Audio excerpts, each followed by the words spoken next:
Welcome back. After studying the second law of thermodynamics, we have in principle studied all the basic principles of thermodynamics. In the last maybe 9 weeks, we have studied work interactions, then the first law, the zeroth law, the second law.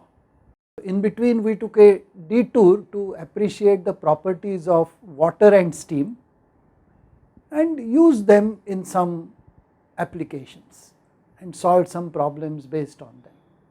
So that was just to be comfortable with a working fluid like water and steam, a very common working fluid in real life and in particular in power plants.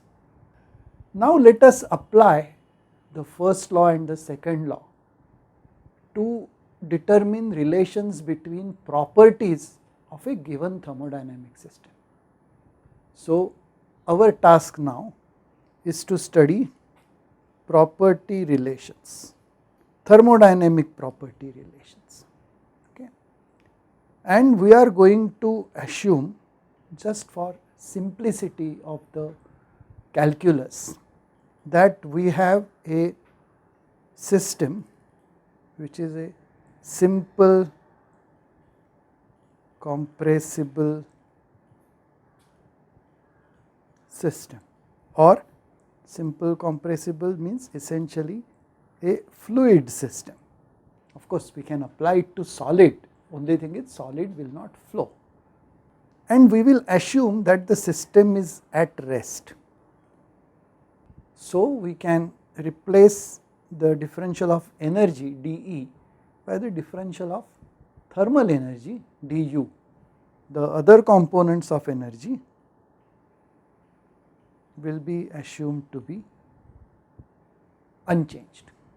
Second thing is, we are going to assume a unit mass of the system, so that we can simply work with specific properties and mass will not be directly entering our expressions.